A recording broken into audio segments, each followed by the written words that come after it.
The town of Briar Hollow had seen many hard winters, but none as cruel as the one that came the year Elias Boone stopped speaking to anyone but his horses, a lonely lumberjack with shoulders as broad as oak trunks.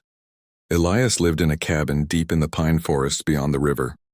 He had lost his parents young and buried the only woman he ever loved 3 winters ago. Since then he worked, chopped, hauled, and slept, nothing more. That spring, the town held a desperate auction.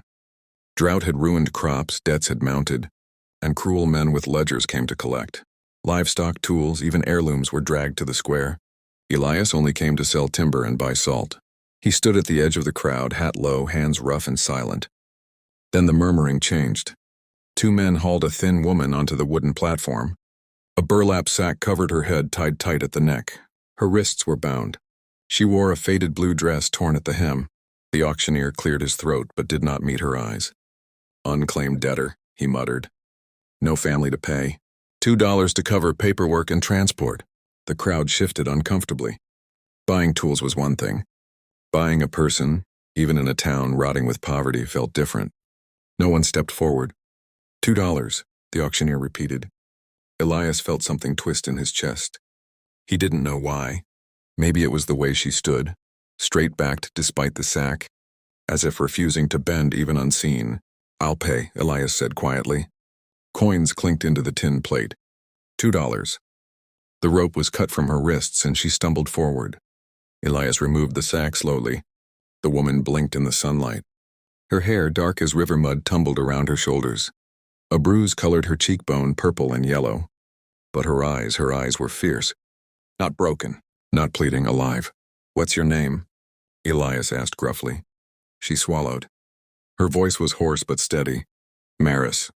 The single word struck him like an axe splitting wood. Marries. It had been his mother's name. For a long moment the noise of the square faded. Elias saw not coincidence, but something that felt like fate knocking against his ribs. He turned to the auctioneer. "She comes with me." No one objected. No one dared. As they walked toward his wagon, Marries kept pace without asking questions. At the edge of town, she finally spoke. "You didn't have to buy me." Elias kept his eyes on the road. "Didn't buy you," he muttered. "Paid the debt. That's all." She studied him carefully. "Then why?" He hesitated. "Because you said your name." And for the first time in 3 years, something inside, Elias Boone shifted just slightly, from stone to something almost human. The forest cabin was small but sturdy, built from logs Elias had cut with his own hands. Smoke curled from the chimney as dusk settled over the pines. Marries stepped inside without fear, though her eyes scanned every corner. "There's stew," Elias said, setting down his axe. "You can eat." She didn't rush. She moved cautiously, like someone used to doors slamming without warning. At the wooden table, she tasted the stew and closed her eyes briefly. "Thank you," she whispered. Days passed quietly. Elias gave her the spare bed in the loft. He never locked the door, never raised his voice. Marries helped without being asked, mending shirts, cleaning tools, stacking kindling. She worked as if proving she deserved to breathe. One evening, as rain drummed against the roof, Elias found her sitting by the fire staring into the flames. "You can leave," he said suddenly. "When road's clear. I won't stop you." She looked up. "And go where?" He had no answer. Marries folded her hands in her lap. "My father gambled away our farm. When he died, debt collectors took everything. They said I was collateral." Her jaw tightened. "I kept quiet. It was safer." Elias felt anger rise like wildfire through dry brush. He had known men like that. "You don't belong to anyone," he said firmly. She studied him carefully. "Do you believe that?" "Yes." Silence stretched between them, but it wasn't empty anymore. Weeks turned into months. They worked side by side in the forest, Marries gathering kindling, learning to mark trees, even swinging a small axe with surprising strength. She laughed once when a squirrel dropped a pine cone on Elias's head. The sound startled them both. One afternoon in town, whispers followed them. "That's the auction girl. He bought her."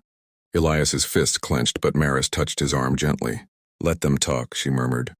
That night, sitting beneath a sky thick with stars, Marries spoke softly. "When you asked my name, you looked like you'd seen a ghost."